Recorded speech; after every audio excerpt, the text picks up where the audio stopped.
In this video, we're going to be studying infinite limits. So let's not get this confused with limits at infinity. They're two totally different topics. Infinite limits is the result of the limit, while limits at infinity have an infinity in the limit. You'll see it later on. Now, what's the objective for this video? Well, we're going to determine whether a function has a vertical asymptote. All right? We have to distinguish between vertical and horizontal asymptotes. Determine when a limit is an infinite limit, and say whether an infinite limit has an answer of does not exist, or infinity, or negative infinity. Okay? So let's go ahead and define a vertical asymptote. A vertical asymptote is a line at x equals a if the graph of y okay, let me repeat that again. A line x equals a is a vertical asymptote for the graph of a function y equals f of x if either the right hand limit of the function is going to go to infinity or negative infinity, or the left hand limit is going to go to infinity or negative infinity. So visually, what does it mean? Let's pretend that a is right here and I have an asymptote here. And in order for us to have a vertical asymptote, the function, as I come from the left, has to go either up approaching this line, or this function is going to go down approaching this line. But it can also come from the other side. We can say that the function is coming from the right side, so it's going to go up to infinity, or it's going to go down to infinity. That's the definition of a vertical asymptote. Now, when we study limits at infinity, we studied bow tie. Bigger on top means infinity or negative infinity. So vertical asymptotes go with bow tie. Now, what were the other two? The other two was bobo, bigger on bottom. That means that my function is going to approach 0. And the other one was Soskov. That means that same over same, my answer is going to be the coefficients of those terms. All right, now let me go ahead and clarify limits at infinity and infinite limits. Okay, so I'm going to put here limits at infinity, because students always get these mixed up, and infinite limits. On this one, on these type of problems, we have limit as x approaches infinity of some function.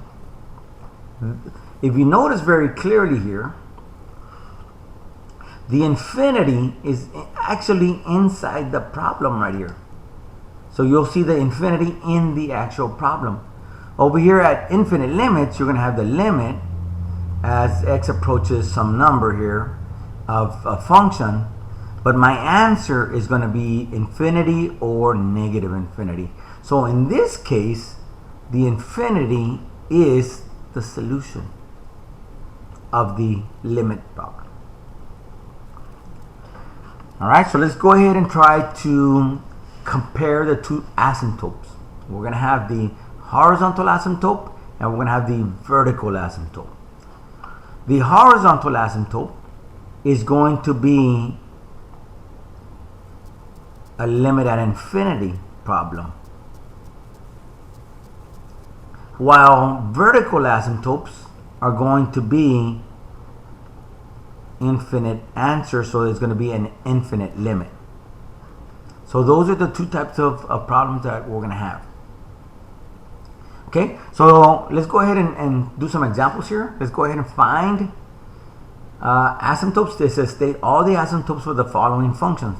So we actually have three types of asymptotes. We have vertical asymptotes, we have horizontal asymptotes, and we also have slant asymptotes, which we studied in college algebra. Now, in order to have slant asymptotes, the power, the degree on the numerator, has to be bigger than the degree in the denominator by 1. But we're not going to study slants here. All right, we're only going to be studying the vertical and horizontal. So when we look at the vertical, we have to find out, oops, I forgot to put an X right here. To find vertical asymptotes, we're going to what? Set the denominator equal to 0. The horizontal, we're going to do bubble, bigger on bottom, or we're going to do Soskov. Now somebody might say, hey sir, why are we not doing bow tie, bigger on top? Because if we have bigger on top, it's going to go to infinity.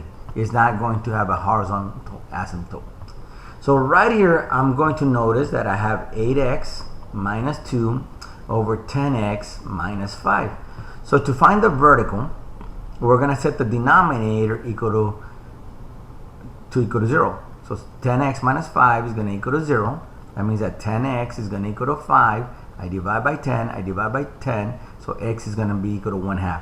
So I have a vertical asymptote at x equals 1/2. Now what about horizontal? The horizontal, we're going to be doing Bobo or Soskov. And in this case, I have a 1 here and a 1 here, same over same. So I'm going to have a horizontal asymptote. Now, how do we distinguish a horizontal asymptote between a vertical?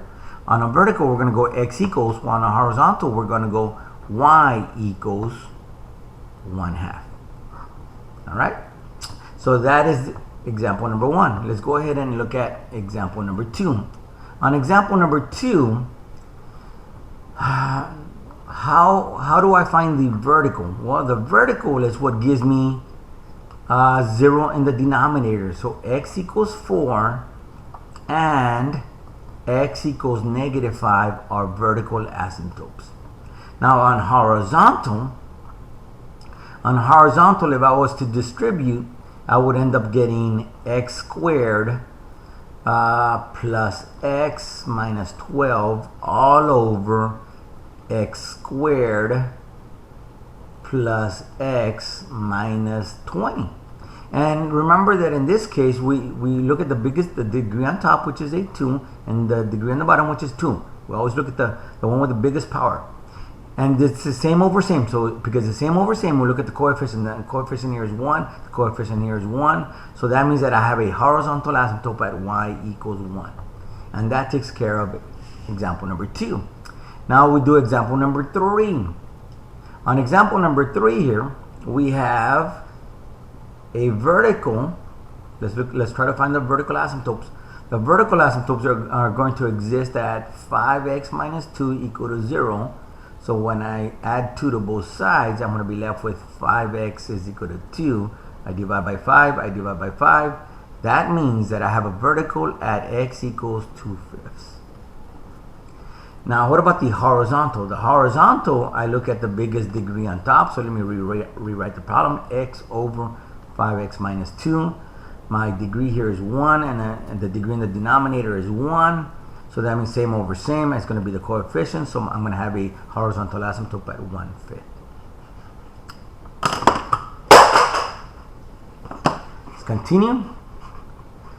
Finding infinite limits. Now remember, infinite limits, that means that my solution is going to be infinity or negative infinity.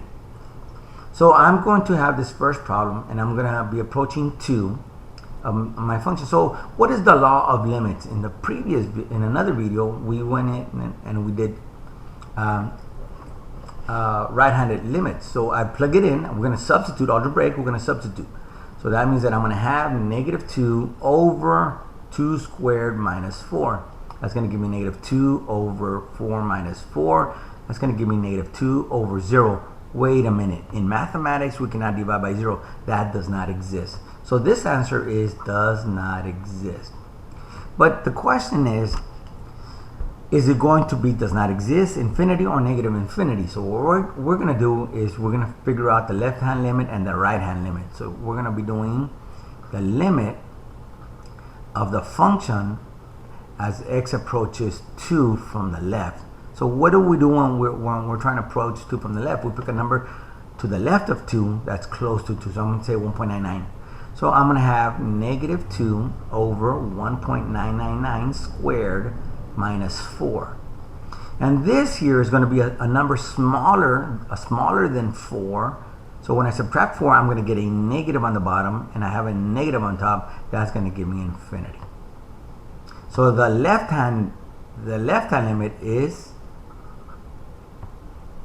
infinity. So now let's do the right side. So I'm going to plug in negative 2. I'm going to plug in 2.001 squared minus 4.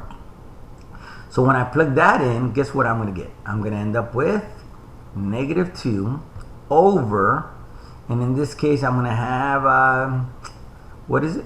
A number bigger than 4. This is going to be a number bigger than 4. When I subtract 4, I'm going to get positive. So what's a negative divided by a positive? It's going to give me negative infinity.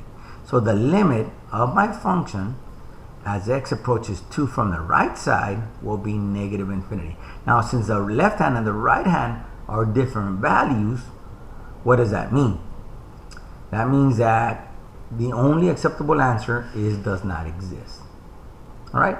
Now in the next 3 examples, we're noticing that we're doing only one-sided limits.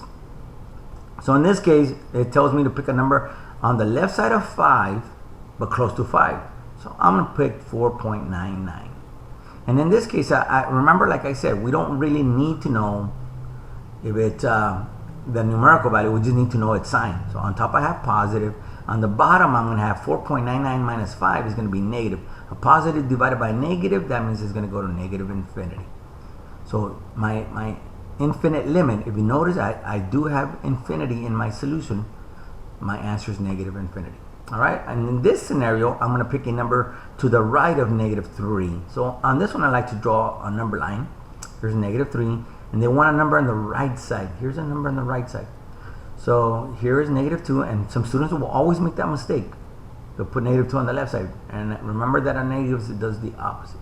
So we're going to have negative 2, so I'm going to pick a value close to negative 2, but on the right side of negative 2. So I'm going to be picking negative 2.99. So I'm going to have 5 over negative 2.99 plus 3. And what am I going to get? I'm going to get positive on top, and on the bottom I'm going to get positive. So my answer is infinity for number 3.